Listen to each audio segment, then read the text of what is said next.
Hello everyone, മറ്റൊരു വീഡിയോയിലേക്ക് എല്ലാവർക്കും സ്വാഗതം.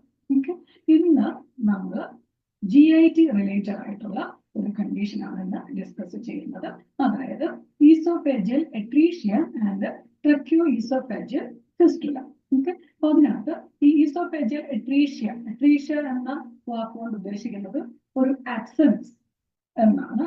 അതായത് ഇവിടെ ഈ oesophagus ends as a blind pouch. But normally esophagus ഇങ്ങോട്ട് വന്നിട്ട് സ്റ്റൊമക്കുമായിട്ട് കണക്റ്റഡ് ആയി അങ്ങനെയാണ് അതിൻ്റെ ഒരു സ്ട്രക്ചർ നോർമലി.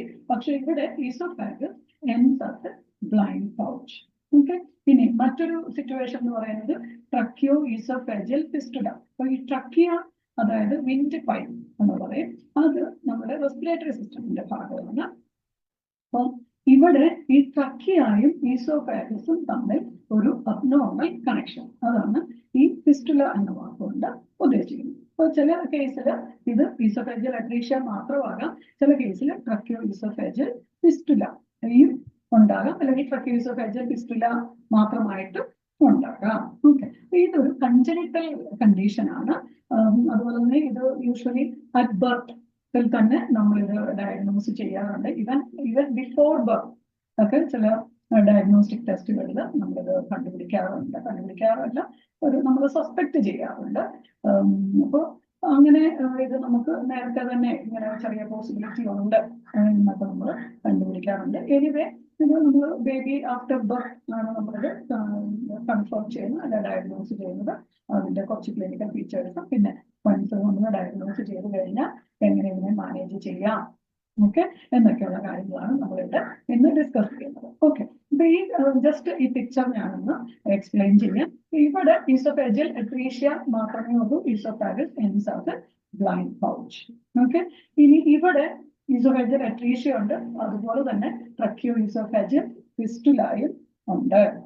ഓക്കെ, അപ്പൊ ഇവിടെ ഈ ആദ്യത്തെ ഫസ്റ്റ് പിക്ചറിൽ ഈ ഈസോഫാഗസും അല്ലെങ്കിൽ GITയും റെസ്പിറേറ്ററി ട്രാക്റ്റും തമ്മിൽ ബന്ധമൊന്നുമില്ല. അപ്പൊ ഇവിടെ നമുക്ക് ഈസോഫാഗസ് അല്ലെങ്കിൽ GITയിൽ മാത്രമാണ് പ്രോബ്ലം ഉള്ളത്. പക്ഷെ ഇങ്ങോട്ട് വരുമ്പോൾ ഈ ഈസോഫാഗസ്, ഈ blind pouch is connected to trachea. അപ്പൊ ഇവിടെ ഈസോഫാഗസ് അല്ലെങ്കിൽ GITയിലും റെസ്പിറേറ്ററി ട്രാക്റ്റിലും പ്രോബ്ലംസ് ഉണ്ടാകും. അപ്പൊ ഈ ഈസോഫാഗസിൽ കുറച്ച് മ്യൂക്കസും കാര്യങ്ങളൊക്കെ ഉണ്ട്, അത് ഡെവലപ്പ് ചെയ്യും. അത് ഈ ട്രക്കിയയിലേക്ക് പോയി ആസ്പിറേഷന്റെ ലക്ഷണങ്ങളൊക്കെ കാണിക്കാം, കുറച്ച് ചോക്കിംഗ് ഒക്കെ ഉണ്ടാകും. പിന്നെ ഈ മൂന്നാമത്തെ പടത്തിൽ നമ്മൾ കാണുന്നത് ഈ ഈസോഫാഗസിന്റെ ഡിസ്റ്റൽ സെഗ്മെന്റ് ട്രക്കിയയുമായിട്ട് കണക്റ്റഡ് ആണ്. അപ്പൊ ഇവിടെ സംഭവിക്കുന്ന എന്താണെന്ന് ചോദിച്ചു കഴിഞ്ഞാൽ ഈ ട്രക്കിയയിലേക്ക് വരുന്ന എയർ നമ്മുടെ ഈ ഈസോഫാഗസിന്റെ ഡിസ്റ്റൽ എൻഡ് വഴി സ്റ്റൊമക്കിലേക്ക് വരാം. അപ്പൊ അങ്ങനെ സ്റ്റൊമക്ക് ഡിസ്റ്റൻഡഡ് ആകാനും അതുകൊണ്ട് ഉള്ള ബുദ്ധിമുട്ടുകൾ കൊച്ചിന് കൂടുതലായിട്ടുണ്ടാകാനുള്ള സാധ്യതയുണ്ട്. ഇതാണ് ഏറ്റവും കോമണസ്റ്റ് ആയിട്ട് കാണുന്ന ഒരു type of oesophageal atresia and tracheo oesophageal fistula. Okay, ഒരു 86% ഓഫ് കേസസിൽ ഈ അവസ്ഥയാണ് കാണുന്നത്. പിന്നെ മറ്റൊരു കണ്ടീഷനാണ് ഈസോഫാഗസിന്റെ പ്രോക്സിമൽ സെഗ്മെന്റും അതുപോലെ തന്നെ ഡിസ്റ്റൽ സെഗ്മെന്റും ഒരു ഫിസ്റ്റുല ഫോം ചെയ്തിരിക്കുന്ന ട്രക്കിയയുമായിട്ട്. അപ്പൊ ഇവിടെ ഇവിടുന്നുള്ള ഈ മ്യൂക്കസും കാര്യങ്ങളും ഈ അപ്പർ സെഗ്മെന്റിൽ നിന്നുള്ള പ്രോക്സിമൽ സെഗ്മെന്റിൽ നിന്നുള്ള മ്യൂക്കസും സലൈവ ഒക്കെ ഈ ട്രക്കിയയിലേക്ക് പോകാനും ഇൻസുലേഷനുള്ള സാധ്യതയുണ്ട്. അതുപോലെ തന്നെ ഈ ട്രക്കിയയിൽ നിന്നുള്ള എയർ ഈ സ്റ്റൊമക്കിലേക്ക് വരാനുള്ള സാധ്യതയും ഉണ്ട്. അതുപോലെ തന്നെ ഓൾമോസ്റ്റ് സെയിം തന്നെ ഇവിടെ ഇത് ഒരു ഫിസ്റ്റുല മാത്രമാണ്, ട്രക്കിയ ഈസോഫേജിയൽ അട്രീഷ്യ ഇല്ല. അപ്പോൾ ഇവിടെ വീണ്ടും ഈ എയർ എൻറ്റർ ചെയ്യാനുള്ള സാധ്യതയും അതുപോലെ തന്നെ ഈസോഫാഗസിലുള്ള മ്യൂക്കസും സലൈവയൊക്കെ ഈ ട്രക്കിയയിലേക്കും അല്ലെങ്കിൽ റെസ്പിറേറ്ററി ട്രാക്റ്റിലേക്കും എൻറ്റർ ചെയ്യാനുള്ള സാധ്യതയും ഉണ്ട്. ഓക്കെ, ഇനി നമ്മൾക്ക് ഈ ആക്ച്വലി എന്താണ് ഈ ഇതിനകത്ത് സംഭവിക്കുന്ന പ്രോബ്ലം എന്താണ് എന്ന് നമുക്കൊന്ന് കാണാം. ഓക്കെ, അപ്പോൾ നമ്മളിവിടെ പറഞ്ഞു ഇത് പലതരത്തില് ഈ കേസ് പ്രസന്റ് ചെയ്യാം. അപ്പൊ ഇത് ഓരോ കണ്ടീഷനിലും പലതരത്തിലുള്ള ക്ലിനിക്കൽ ഫീച്ചേഴ്സ് ആയിരിക്കും പേഷ്യന്റ് പ്രസന്റ് ചെയ്യുന്നത്. അപ്പോൾ നമുക്ക് അത് എന്തൊക്കെയാണെന്നും അതുപോലെ ഇത് എങ്ങനെ നമുക്ക് ഡയഗ്നോസ് ചെയ്യാമെന്നും ഇനി വൺസ് ഡയഗ്നോസ് ചെയ്ത് കഴിഞ്ഞാൽ എങ്ങനെയാണ് ഇതിനെ നമ്മൾ ട്രീറ്റ് ചെയ്യേണ്ടത് മുതലായ കാര്യങ്ങൾ നമുക്ക് ഡിസ്കസ് ചെയ്യാം. ഓക്കെ, ഇവിടെ സാധാരണ ഞാൻ ആദ്യമേ പറഞ്ഞതുപോലെ ഇവിടെ നമുക്ക് as soon as the baby is born നമുക്ക് ഇത് സസ്പെക്ട് ചെയ്യാവുന്ന തരത്തിലുള്ള ചില ക്ലിനിക്കൽ ഫീച്ചേഴ്സ്. ഓക്കെ, അപ്പൊ ഇവിടെ ക്ലിനിക്കൽ ഫീച്ചേഴ്സ് വളരെ ഇമ്പോർട്ടന്റ് ആണ്. അത് ഒന്ന് പ്രത്യേകം നോട്ട് ചെയ്ത് വെക്കുക. അതിനകത്ത് ഫസ്റ്റ് ഒരു ഏറ്റവും പ്രധാനപ്പെട്ട ഒരു ഗ്രൂപ്പ് ഓഫ് ക്ലിനിക്കൽ ഫീച്ചേഴ്സ് എന്ന് വേണമെങ്കിൽ പറയാം. 3 C's, 3 Cകൾ, ഓക്കെ, എന്ന് നമുക്ക് പറയാം. അതായത് കോഫി. ഓക്കെ, കോഫി ഈ സാധാരണഗതിയിൽ ഒരു നോർമൽ ന്യൂബോൺ ആണെങ്കിൽ ഉണ്ടായാൽ ഉടനെ അല്ലെങ്കിൽ കുറച്ച് സമയമൊക്കെ കഴിയുമ്പോൾ അങ്ങനെ ചുമക്കേണ്ട ഒരു കാര്യമില്ല. അതുപോലെ തന്നെ ചോക്കിങ് എപ്പോഴാണ്? പാല് നമുക്കറിയാം, ഒരു നോർമൽ ഡെലിവറി ഒക്കെ ആണെങ്കിൽ ഒരു വിത്തിൻ ഹാഫ് ആൻ അവർ ബേബിയെ ഫീഡ് ചെയ്യാൻ പറ്റും. അപ്പൊ അങ്ങനെ ഫീഡ് ചെയ്യുമ്പോൾ ആദ്യത്തെ ഒരു സക്കിന് ശേഷം തന്നെ പെട്ടെന്ന് തന്നെ ബേബി ചോക്ക് ചെയ്യണം. ഓക്കെ, പാല് നിറയെ പോയതുപോലുള്ള ലക്ഷണങ്ങൾ കാണിക്കുന്നു. അതുപോലെ ബേബി ചുമയ്ക്കുന്നു. Choking during feeding. അതുപോലെ തന്നെ മൂന്നാമത്തെ സി എന്ന് പറയുന്നത് അൺഎക്സ്പ്ലെയിൻഡ് സൈനോസിസ്. അൺഎക്സ്പ്ലെയിൻഡ് സൈനോസിസ് എന്ന് പറയാൻ കാരണം സാധാരണഗതിയിൽ നമുക്കറിയാം സൈനോസിസ് എന്ന് പറയുന്നത് bluish discolouration of the skin and mucus membrane ആണ്. ഓക്കെ, അപ്പൊ സാധാരണഗതിയിൽ നമ്മൾ സൈനോസിസ് എക്സ്പെക്ട് ചെയ്യുന്നു. അല്ലെങ്കിൽ ഒരു ന്യൂബോൺ ഉണ്ടായാൽ ഉടനെ ചിലപ്പോൾ നമുക്ക് ഫിംഗർ ടിപ്സിലും ഒക്കെ നമ്മുടെ അബ്ഗാർ സ്കോറിങ് ഒക്കെ ഈ കൂട്ടത്തിൽ ഓർക്കുക. ഫിംഗർ ടിപ്സിലും അല്ലെങ്കിൽ ടോസിലും ഒക്കെ ചെറിയ ബ്ലൂയിഷ് ഡിസ്കളറേഷൻ ഉണ്ടാകാം. അപ്പൊ അത് പക്ഷെ സാധാരണഗതിയിൽ ഒരു 5-6 മിനിറ്റ് കഴിഞ്ഞപ്പോഴത്തേക്ക് അതങ്ങ് മാറാറാണ് പതിവ്. പിന്നെ അതല്ലാതെ എന്തെങ്കിലും കാർഡിയാക് പ്രോബ്ലംസ് ഒക്കെ ഉണ്ടെങ്കിൽ ഒരു സൈനോസിസിനുള്ള സാധ്യതയുണ്ട്.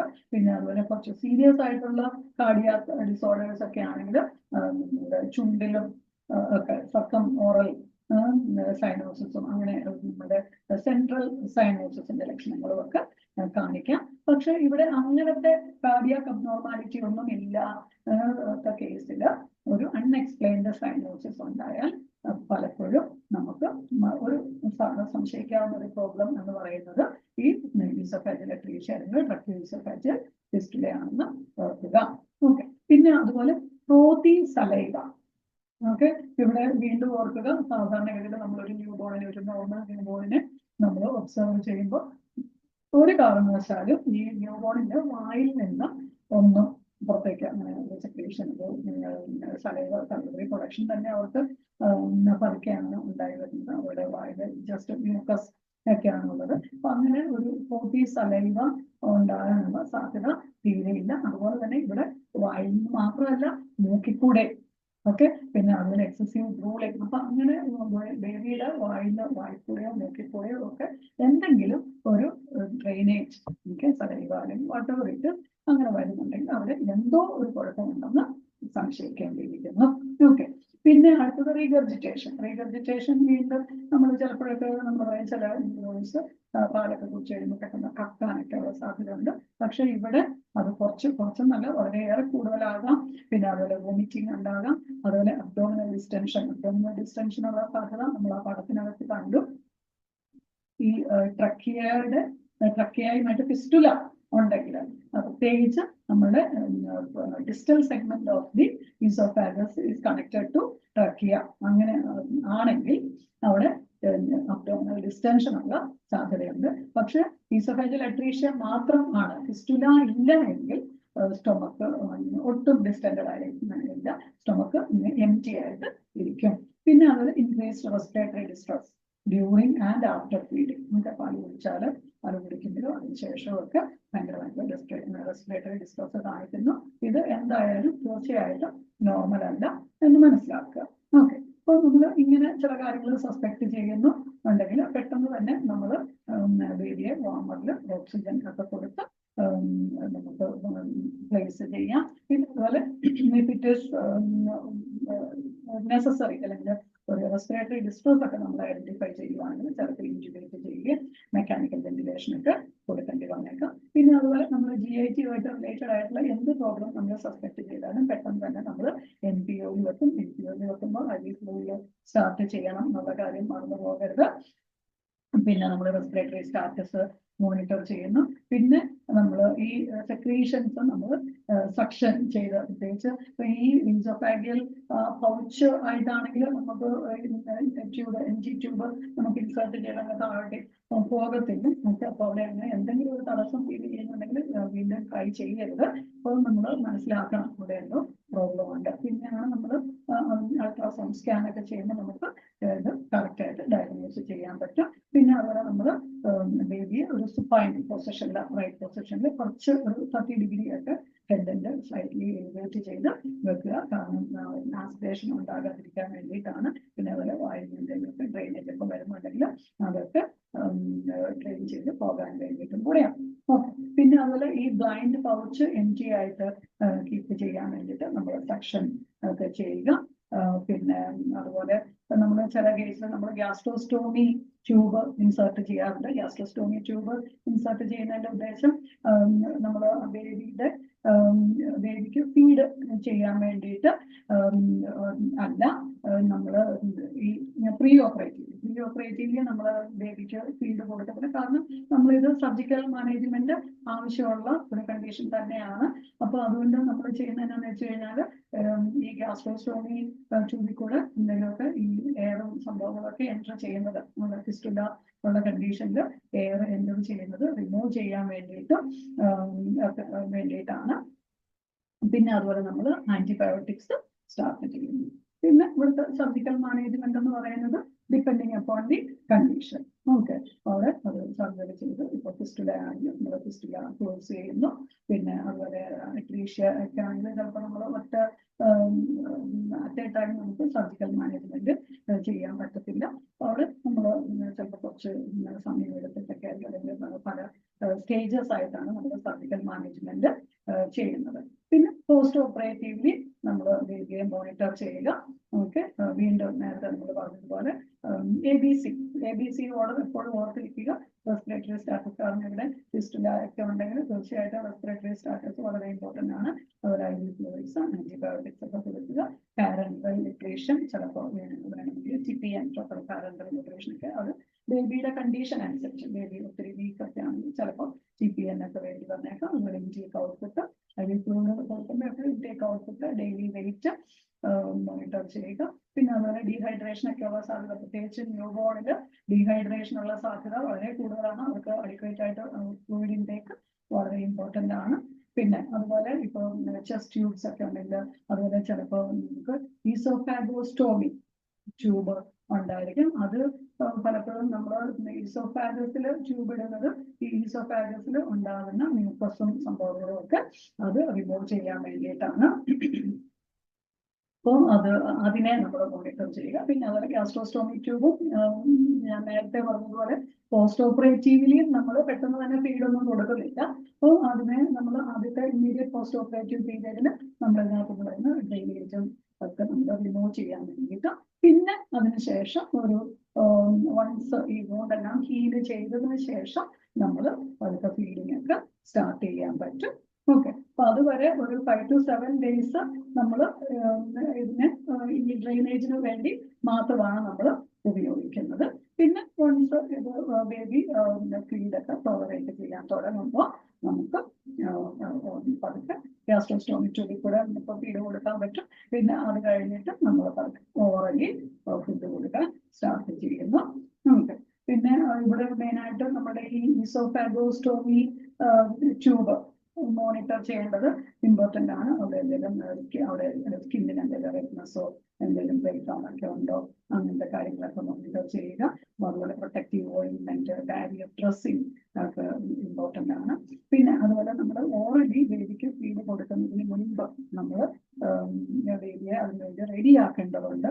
അതുപോലെ ഈ അവരുടെ ഇൻഫൻസി ഫുള്ളി അവരുടെ ഓറൽ ഒരു നീഡ്സ് ഒക്കെ അവരെന്ന് പറയുന്നത് ഓറൽ സ്റ്റേജിലാണ് അവര്. അപ്പൊ അവരുടെ വായിൽ കൂടെയാണ് അവര് കാര്യങ്ങള് മനസ്സിലാക്കുന്നതും ഒക്കെ.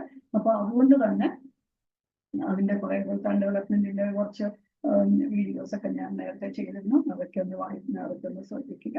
അപ്പോൾ അവിടെ ഈ ഓറൽ സ്റ്റേജിൽ ആയതുകൊണ്ട് തന്നെ അവർക്ക് ഈ മൗത്ത് എന്ന് പറയുന്നത് ജസ്റ്റ് ഒരു ഭക്ഷണം കഴിക്കാനുള്ള ഒരു ഏരിയ മാത്രമല്ല. ഇപ്പോൾ അവര് കൈയൊക്കെ സക്കിയൊക്കെ ചെയ്യും, തംസക്കിങ് അല്ലെങ്കിൽ വായിൽ കൈ വെക്കുകയും ഒക്കെ ചെയ്യുന്നത് അവരുടെ ഒരു പാസിഫൈഡ് അല്ലെങ്കിൽ ഒരു ഫീലിംഗ് ഓഫ് സെക്യൂരിറ്റിക്ക് കൂടി വേണ്ടിയിട്ടാണ്. അപ്പൊ അതുകൊണ്ട് തന്നെ നമുക്ക് അവർക്ക് പാസിഫയർ ഒക്കെ കൊടുക്കാവുന്നതാണ്. ഓക്കെ, പിന്നെ അതുപോലെ പാരൻസിനെയും ഇതെല്ലാം പഠിപ്പിച്ചു കൊടുക്കുക, ഇതിന്റെ ഇമ്പോർട്ടൻസ് ഒക്കെ പഠിപ്പിച്ചു കൊടുക്കുക. പിന്നെ അതുപോലെ ഇവിടെ ഉണ്ടാകാൻ സാധ്യതയുള്ള ചില കോംപ്ലിക്കേഷൻസ് എന്ന് വെച്ചാൽ റെസ്പിറേറ്ററി ഡിസ്ട്രസ് ഒരു പ്രധാനപ്പെട്ട കോംപ്ലിക്കേഷൻ ആണ്. പിന്നെ അതുപോലെ ചിലപ്പം ഈ ഈസോഫാഗസ് കൺസ്ട്രിക്റ്റഡ് ആവുക, അങ്ങനെയൊക്കെയുള്ള പോസിബിലിറ്റി ഉണ്ട്. അത് പോസ്റ്റ് ഓപ്പറേറ്റീവില് അങ്ങനെ എന്തെങ്കിലും ഉണ്ടോ, അല്ലെങ്കിൽ ബേബിയുടെ ഫീഡിങ് ഒക്കെ മോണിറ്റർ ചെയ്യുക. പിന്നെ അതുപോലെ ചിലപ്പോൾ വോമിറ്റിംഗ് അങ്ങനെയൊക്കെയുള്ള സാധ്യതകൾ ഉണ്ടോ, അതൊക്കെ മോണിറ്റർ ചെയ്യുക. ഓക്കെ, അപ്പൊ ഇതൊക്കെയാണ് മെയിൻ ആയിട്ട് നമ്മൾ നോക്കുന്നത്. പിന്നെ അതുപോലെ pre operatively and post operatively aspiration ഒരു മേജർ റിസ്ക് ഫാക്ടറാണ്. അപ്പൊ അതുകൊണ്ട് തന്നെ ആസ്പിറേഷൻ ന്യൂമോണിയ ഒക്കെ ഉണ്ടാകാനുള്ള സാധ്യത ഇവർക്ക് വളരെ കൂടുതലാണ്.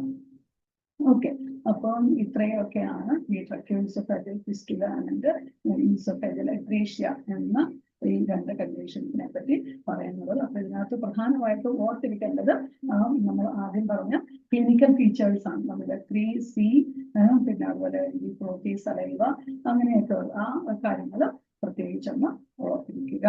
ഓക്കെ, ഇത് വളരെ അത്ര കോമൺ ആയിട്ടുള്ള ഒരു കണ്ടീഷൻ അല്ല എങ്കിൽ പോലും നമുക്ക് ഇത് early diagnosis is very important. പിന്നെ ഞാൻ ആദ്യമേ പറഞ്ഞു, നമ്മൾ ചിലപ്പോൾ ഈ ബേബി ഉണ്ടാകുന്നതിന് മുമ്പേ തന്നെ നമുക്ക് ചില കണ്ടീഷനിൽ ഇത് നമുക്ക് സസ്പെക്ട് ചെയ്യാം എന്ന് പറഞ്ഞു. അപ്പൊ അതിന് ഒരു സാധ്യതയാണ് ഇപ്പൊ അമ്മയ്ക്ക് പ്രഗ്നന്റ് മദറിന് പോളിഹൈഡ്രാമ്നിയോസ് എന്ന് വെച്ചാൽ ഇൻക്രീസ്ഡ് അമ്നിയോട്ടിക് ഫ്ലൂയിഡ് ഓക്കെ ഉണ്ടെങ്കിൽ അവിടെ നമ്മൾ ചിലപ്പോൾ ഇങ്ങനത്തെ ഫിസ്റ്റുല അല്ലെങ്കിൽ ഈസോഫേജൽ അട്രീഷ്യയ്ക്കുള്ള ഒരു പോസിബിലിറ്റി നമ്മൾ പറയാറുണ്ട്. കാരണം എന്താണെന്ന് വെച്ച് കഴിഞ്ഞാൽ നോർമലി ഈ ഫീറ്റസ് ഈ ആമ്നിയോട്ടിക് ഫ്ലൂയിഡ് കുടിക്കുകയൊക്കെ ചെയ്യും. ഓക്കെ, അപ്പം ഈ പോളിഹൈഡ്രാമ്നിയോസ് ഉണ്ടെങ്കിൽ, പോളിഹൈഡ്രാമ്നിയോസ് ഉണ്ടാകാൻ പല കാരണങ്ങളുണ്ട് കേട്ടോ, പക്ഷെ പോളിഹൈഡ്രാമ്നിയോസ് ഉണ്ടെങ്കിൽ ഒരു പോസിബിലിറ്റി പറയുന്നത് ചിലപ്പോൾ ബേബിക്ക് ഈ ഈസോഫേജൽ അട്രീഷ്യ അല്ലെങ്കിൽ ട്രക്കിയോസോഫേജൽ ഫിസ്റ്റുല ഉള്ളത് കൊണ്ട് baby is not drinking this amniotic fluid. അപ്പൊ അങ്ങനെ ഒരു പോസിബിലിറ്റിയും കൂടെ നിങ്ങൾ ഓർത്തിരിക്കുക.